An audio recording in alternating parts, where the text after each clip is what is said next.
Well, good afternoon and welcome to Seattle's Eastside Real Estate Podcast. I'm Dan Edwards, managing broker for the Eastside Real Estate team. Thanks for joining us today. It is Wednesday, October 13th, 2021. That's 31 shopping days until my wife's birthday. So I got some time to procrastinate that one. It's a beautiful fall day out, a little blustery, a little gray. We're loving that weather here in the Pacific Northwest. Thanks for watching our show. If you are watching live on on YouTube, please subscribe and like this video. And if you would like to hear past podcasts, we do broadcast this anywhere podcasts can be found. So Google Podcasts, Apple Podcasts, or more. Now, this is the show dedicated to living, working, and playing on the East Side, and we're going to have two great guests today. First off, we're going to welcome our loan friend, Michael Burdick with Loan Depot, and then we will be joined by Doug Peterson of Get Priorities Straight. But first, let's jump into some real talk. So the topic today of our real talk is addressing the big question out there. Should you renovate or move? I think there's a show out there called List It or Leave It or Love It or List It. I don't know. Can't remember the name. I don't watch the show, but the last 18 months has really changed a lot of perceptions in a lot of sellers' homes. And recently, the American Institute of Architects released a AIA Home Design Trends survey for quarter three. 2021. This survey basically tells us what people are looking for in a home. I love looking at this stuff, kind of geeking out.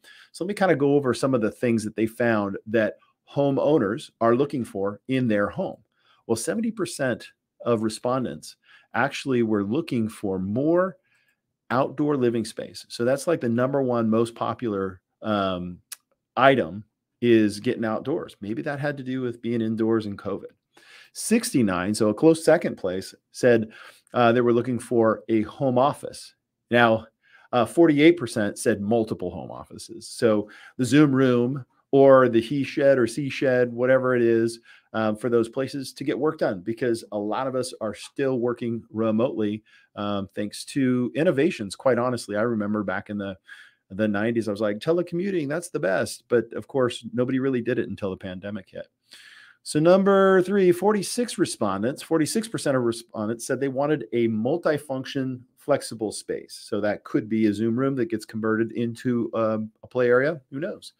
And then 42% of respondents said they wanted a in-law suite or au pair suite place. And it's really popular now whenever we have homes that actually have a living space and with a 3/4 bath on the main level.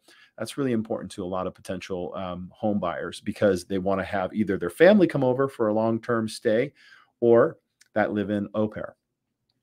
Next, 39% of respondents said they wanted an exercise or yoga room, right? So that they could park their car in the garage. I don't know about you, but during the pandemic, the garage became my workout space, which then went dusty for the entire time because I didn't use it. Anyways, that's my problem, not yours. So anyways, that's kind of the idea. So if you're a homeowner looking to do something to zhuzh up your home, well, the number one most popular thing would be outdoor space. And after that, it would be a home office, and then so on and so forth. All right. So the big question, though, is it kind of brings us down to three factors that would factor into what you should do, right? The first one is, do you have a possible desire to relocate? Okay. So are you thinking, and this is a question that I have with homeowners all the time, if you did sell this home, where would you go and why? And I think the most important question is why. Why would you go here? Where would you go and why? A lot of those questions end up being, well, my grandchildren are here or my friends and family moved there. We had our own Gabby move from Washington to Virginia to be closer to her family. That's our transaction coordinator, our operations manager. Another consideration would be the difference of the cost of renovation versus a purchase. Renovation costs are skyrocketing right now. And the worst problem is not the cost, although that's certainly an issue, is the available labor, the timing. And then, of course, now some of the things slipping into that are the supply. So getting the materials, cost of the materials, and supply. So those are three very big deal. But then there's that third consideration is how easy is it to find what it is you're looking for in either an existing home or new construction. A lot of challenges facing homeowners out there, and I have to say it's not easy, but in either case, I will say there seem to be some equity options. So once you've decided what you plan on doing, and let's say you plan on selling, let's say you plan on renovating. Well, a home equity line of credit is one way to utilize the equity in the home. And since we've seen a home equity skyrocket, there may be an opportunity to actually reduce your payment while you make these improvements. But also, too, we have a company, an organization that we work with, if you're planning on selling, that will get you cash based on the equity in your home and have those renovations to get it ready for sale.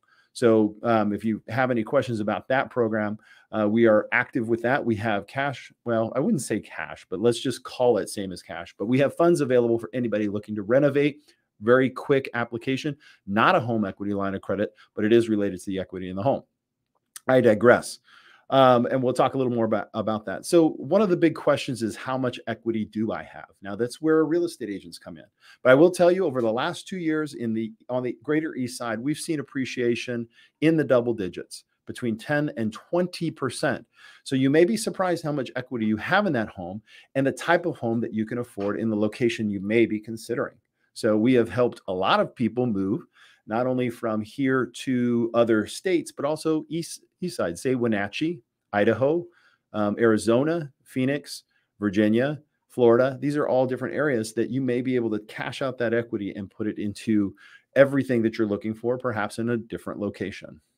So there's a lot to kind of unpack there, but the long story short is there's a lot that goes into whether or not you want to sell or renovate your home. If you would like a free consultation on your equity, learn a little bit more about what should or shouldn't be done, whether it for sale or for your own home, feel free to give the Eastside Real Estate Team a call. You can find our website at the eastsiderealestateteam.com. All right. Well, I hope you found that Real Talk segment interesting. Next up, we're going to kind of talk finances. We're going to be first joined by Michael Burdick with Loan Depot. But before we go to that, we have a very short commercial break. Are you feeling stressed out and eating too many treats while in quarantine? Stephanie Johnson with AdvoCare can help coach you so that you're feeling your best, even in these times. For over 8 years, Stephanie has helped so many start a healthy lifestyle by teaching free nutritional workshops and recommending what AdvoCare supplements to take so that her clients can reach their health goals. Whether it's more energy or weight loss, let's come out of quarantine feeling good with summer-ready bodies. To get more information, you can call or text 425-269-0007 or go to advoteamjohnson.com. Again, that's advoteamjohnson.com or call or text 425-269-0007. All right, welcome back to the show. I'm Dan Edwards with the Eastside Real Estate Team, and you are listening to Seattle's Eastside Real Estate Team, Seattle's Eastside Real Estate Podcast. We are here with Michael Burdick. Let me add Mr. Burdick. Michael, welcome to the show. Hi, Dan. Thanks for having me. How are you doing today? Doing pretty good. How about yourself? Good. Long time no see. You were out at our pumpkin patch event we had this last weekend. That was a blast. Thank you so much for that. It was great seeing everyone. Your kids are adorable. I wonder where they get their good looks from their mother. They're freaking adorable. All right. So today we're going to talk about, what are we going to talk about? Let's share kind of what's been happening. It's been a while since we had a mortgage moment. Rates go up, rates go down. Where do we sit right now? Well, rates have come up a little bit, but I mean, if you've been looking at the market for the last year or two, if you've been around, or this is your second home, I mean, rates in the low threes right now are still historically some of the best rates I've ever seen in my career, which is 12 years. They're not that rock bottom best rate we've ever seen that we saw, a year ago.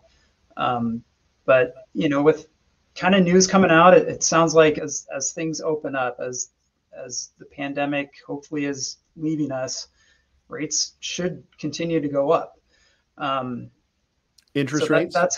That's getting some momentum and putting a fire under some people that are on the fence right now, whether they should buy or finally get that refi done or and stuff like that. So, okay. So you're saying that you're seeing as we come out of this pandemic that interest rates are going to start to kind of go up. Where are they at roughly right now for a 30-year fixed conventional? so I hate telling people what a rate is because then they call me and they say, no, well, what you No, told me it's was different. this. And that's a reason why our company doesn't advertise rates, just because it's a loss leader. But let's say you have great credit, 20% down, you're buying not a jumbo or a small manufacturer, just a single family home. You're going to be in about the low threes right now. Low threes. And that's really good. Now, So, and I'm hearing there's a lot of different things happening with jumbo rates. Can you share what's going on with that? it depends. Jumbo has gone through a lot of changes throughout the pandemic. It got really tight. So a lot of people couldn't even access the jumbo lines. So, people that had lower credit scores were taking much higher rates. If you were qualified, though, you were getting some good jumbo rates. I think they're pretty comparable to conventional right now for the well qualified client. Okay. Any new programs that you could let us know about? Like we talked today in our Real Talk segment about renovating a home or getting it ready. Anything that you can add to that? Yeah, I mean, those are very hot topics right now as far as how do people access their equity? What should they do? Should they keep the home and renovate? Should they buy a new home where they know they might need to renovate? They're sitting on equity. So that's the conversation that I'm having with people every day is what do you do? Should you refinance, renovate your own home, or should you buy and renovate? And there's different strategies on what to do, whether you're going to sell and buy. You can take money and you can bridge loan it and use that equity to purchase the new home. And then we're doing a lot of cash out refis where people are just taking their equity and then actually creating that home gym or office or whatever they need in their current home to make it their forever home. So, okay. Yeah. Now, when it comes to being competitive, everybody's looking for an advantage when we have multiple offer situations. How do you help our buyers be competitive? Absolutely. So, purchases continue to be competitive, lack of inventory, and then an abundance of very qualified people in the Seattle area. So you got to stand out against the cash, against the large down payments. So what we do is there's different ways to do it. You can, on a Sunday, call me up and say, Michael, I found this house. I need to make an offer. And I'll make that happen. But that's not going to give you the best chance. The best thing to do is to reach out early in the process before you found that home, get all your ducks in a row, get your full pre-approval, know your options and budget, provide everything so we can get a full underwriting approval. And then that listing agent, along with working with the realtor like yourself, we're going to all work together. I'm going to call that listing agent and say, this client's not someone that I just met today. We've got them fully underwritten. We're going to be able to get this loan closed smoothly. This is very strong financing. And that call can definitely help you versus someone that goes the other route. Not to say that you can't do that and you can get lucky doing that, but it's better to prepare yourself. Awesome.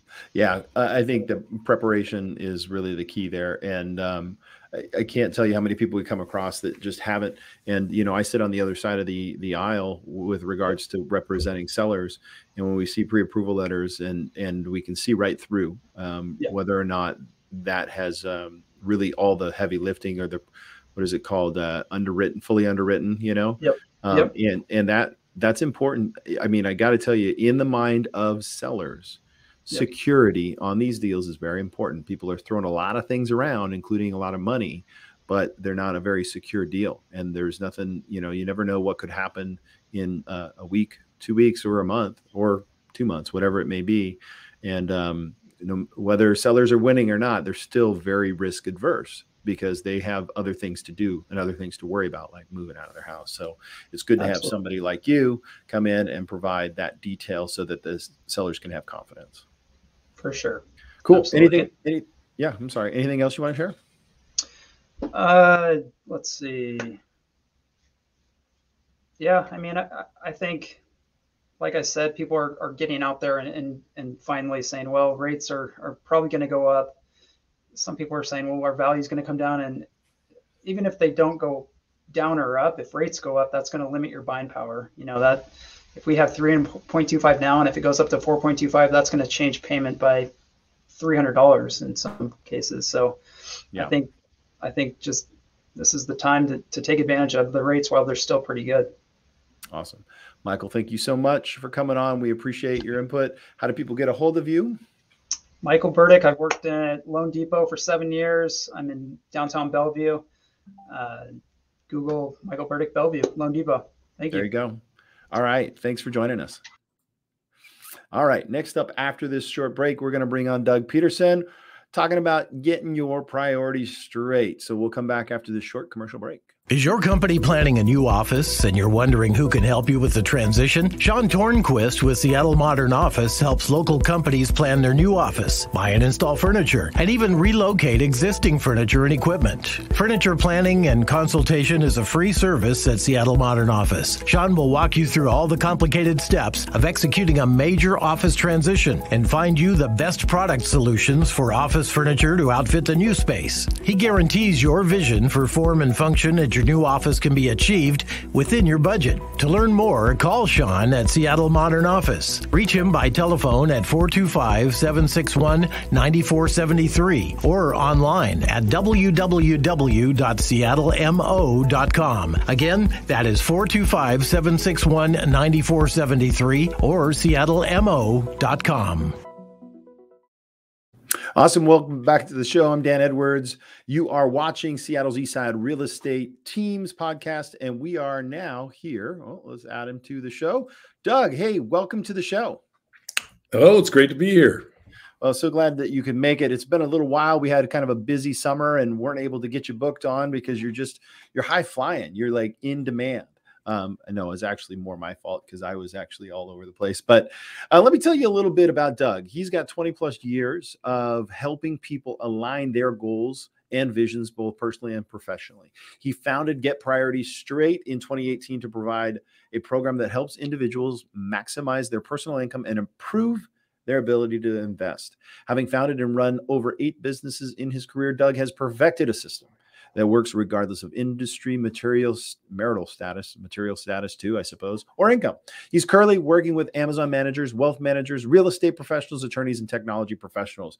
And Doug, we've got a cool Q&A today. So we're going to dive right in, but I'm not quite sure the first question. It says, if you have a good credit score, does that mean you're a credit risk? What do you mean by that? So helping people really balance their cash flow, a lot of times credit comes up and credit scores come up. Credit scores really measure how you've handled credit in the past. You could have a great credit score and have just lost your job and maybe not have income. So it just it's an algorithm from the credit agencies that says, have they paid their bills on time? Do they have too much credit utilization? Do they get a lot of credit cards? Do they cancel a lot of credit cards? So it doesn't necessarily mean you're good credit risk. It just means you have a high score based on what they measure. Okay. I have a question there. It doesn't look like it's very cloudy where you're at. Are you in town or are you somewhere else? I am in town. Wow. It just looks like you might have a patch of blue sky back there. I don't know. Just the way it's looking. It super nice. Well, blue drapes. I don't know. Okay. So how can somebody then, obviously credit score guides how low your rate can be in most instances. It also used to factor into the cost of your home insurance. How can somebody go about increasing their credit score? So learning a little bit about the factors, one of the biggest ones that people don't realize is that credit utilization is one of the high impact factors. And what that means is basically how much you're carrying on credit cards at the time the statement hits. Some people say there's a magic number below 33, but of course it's better to be at 0 because you don't want to be paying interest. Right. But if you're in the homeowner market or you're looking to buy something, make sure you pay off your balance in full before the statement date, and your utilization will literally go down to 0 on that particular card. If you have a number of cards and you have high utilization, one of the biggest things you can do is to take something like your 401k, borrow against it at 5% instead of paying 25 or 28%, and lower those utilization rates on your cards. But one thing that's important is don't take one that's at 80% and pay it off and leave one that's at 70%. Get them all at 50 or 40 or 30, and that'll help your score even more.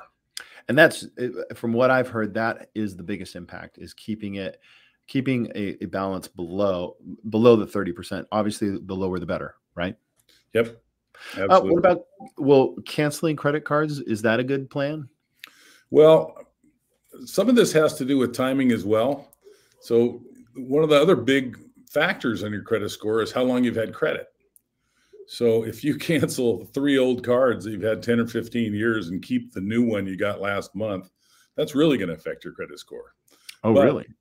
If you got a card and you decided to sign up for a card to get some Southwest airline miles, and you get the card and in a year you cancel before the fee is due, you'll still keep your miles, and you've only had 1 year of credit.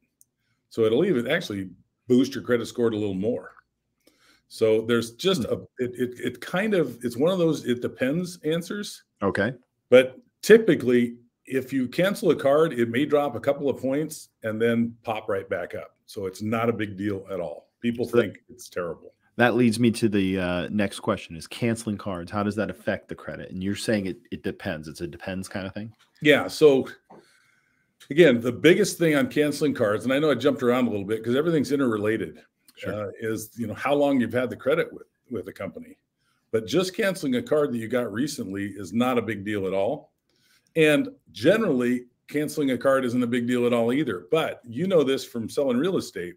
Don't make credit moves where you're in the process of refinancing or buying a house, because any activity at all could adversely affect your credit other than paying down balances. So adverse, what does that mean? Getting turned down? You can literally get a 10 or 15 point drop and put you in a whole new category if you're applying for a mortgage. And yeah, I have had it go both ways. Now, I'm not in the mortgage business, but I've had people do just fine. And I guess the biggest answer is if you've had very few credit inquiries, you haven't been getting new cards or canceling a lot of cards, and you've got a good long length of credit, getting 1 card is not going to be a big deal at all. But if those other factors are marginal, it could affect it. So I would say, though, as a general rule, if you're applying for a mortgage, don't make credit moves, because you're going to at least have an inquiry on your credit to apply for a card or apply for any kind of loan. So the more that you can look really stable, like you're not doing anything, if you're applying for a mortgage, that would be my advice. Look like you're not. Yeah, I've had people buy cars and it totally killed their. It kills the deal. Yeah.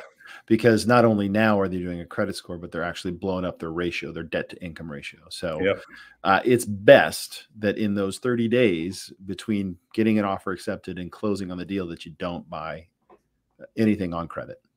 I mean, it's just best practice. Agreed. All right, let's talk about credit utilization. What is that? So I alluded to that earlier. Credit utilization is the amount you're using on your credit card or loan that is available. So if you have a $10,000 balance credit limit and you're using $5,000, you'll have a 50% credit utilization. Again, we talked a little earlier about this being 30%. This is the biggest killer, and people don't even realize how deep in debt often they're getting because they have room on that card. Well, what room on that card means is I can go deeper in debt. So through this credit discussion, my bias is debt is not our friend. Other people's money, unless it's good debt that can appreciate, but consumer products that depreciate, using credit, they just cost even more. Now, I know it's difficult to buy a car, so that's kind of one of those exceptions that you may need to get credit on. But boy, the more that you can stay out of consumer debt, the better off you are, and the more that you can keep your utilization down as low as possible. And we said 33%, but I'd much rather see it, 5 or 10%, and your score is going to really affect that. All right. So sometime you alluded to air miles. So is that a wise thing to do? I do it. So you'll have to decide if I'm wise or not. But I have 1.2 million airline miles, and I just do a very slow approach to applying for cars occasionally. Now, here's another thing about this is when you apply for a credit card, if you're going to do the credit card game, what I call it, you want to make sure that you don't apply for a card any less than 90 days apart. So if you want to get a couple airline cards, don't get one today and then get one next week, get one the next week. That's wait going to 90 days between blow them. up your inquiries. Wait for 90 days. Another good thing to do is if you are going to get them, and let's say you want to get a Southwest card for business and a Southwest card for personal, so you can qualify for their free companion fare, which goes for the beginning, if you applied for it now in October and didn't hit the threshold till after the first of the year in the 3 months, you would qualify once you hit their minimum of 125,000 points for a companion fare for all that year and the next year. So it can really, really pay off, and you can use your points with it, but it takes some strategy and it can be very, very effective. So I say, yeah, if you want to, but there is limitations with any kind of airline mile card. There's restrictions. It's a little bit harder to book sometimes, but the cost savings is huge. It's just huge. So if you like to travel, I think they're great to get. So which one's the best? I mean, it sounds like you've done some research. Which airline card is the best? Well, if you're doing domestic travel, Mexico, Hawaii, Southwest has always been the best. It's a lower cost airline. Some people don't like it, but they're the only ones that let you use points with the companion fare. And that's what I would get. If you're traveling internationally, usually you always need a strategy. Don't just go out and say, this card has 80,000 miles, so I'm going to get it over this 60,000 mile card. Decide where you want to go first, so you don't have a bunch of points expiring that you can't use. And One World Airlines, we went to Australia. Alaska works with them. American works with them. They work with Canadian. There's all this is available on the internet. If you're looking for that, the Points Guy, Million Mile Secrets, there's a whole bunch of information out there. But I like Southwest for domestic, and I like Alaska and American for international travel, typically to Europe or Australia. Excellent. I dig it. All right, let's see. So tell me a little bit about how a most recent success story because essentially we're talking about credit and taking advantage of that. Why don't you share with our watchers, listeners, kind of the impact that you have in the program that you have, Doug? Well, the best success story I have is a great one. It was a guy that had 98% credit utilization. He was an attorney. So his credit cards were pretty well maxed out, and it was to the tune of $125,000. We were able to roll that into a HELOC, which increased his credit score 136 points. His HELOC was at 4.75%, going from over 26%. So he was spending about $30,000 in interest in a year. Then we rolled that into a home refinance at 2.9%. So it just changed his life. Now he has no balances on his credit cards. And through the program that I do, which is really helping people intentionally manage their money and decide where it goes before they spend it and have a very clear spending plan, he knows if he's going into debt at all. And he has no credit card balances. And they've got an extra $30,000 every year that they were spending in interest. Oh, wow. They were spending. Oh, my gosh. That's incredible. And you get behind the 8 ball, you don't know what to do. I want to go and refinance. Well, you can't necessarily just do it easily. Right. Sometimes there's a step. And one of the steps we made in this case was we rolled a bunch of his unsecured debt into a 401k loan, then got a HELOC, increased the HELOC, then rolled it all in and paid back the 401k through the home refinance. Well, that's awesome, Doug. I think that, we love having you on a regular basis. I think narrowing down that credit score and also the tip about airline miles is a really good one. How do people get in touch with you? The easiest way is just go to schedulewithdoug.com. You can see my schedule or a phone number if you just want to call and set up a time to talk. I'd be happy to talk to you about your personal cash flow and any way that I could help you get on the same page with your partner and get more out of your money. Awesome. Well, thank you very much for coming on the show. I appreciate it. We look forward to having you back sometime soon. Thanks very much. Love being here, Dan. All right. So that was Doug with Get Priorities Straight, and I really appreciate him coming on. And that concludes our show for the day. Let's see. Hide current banner. There we go. If you enjoyed the show, please hit the like button, share this post with your friends. If you have a small business in the area, if you want to share something that you love about living, working, or playing on the East Side, please reach out to us at the eastsiderealestateteam.com. We thank you for watching. Thank you for sharing. Thanks for coming on. Take care.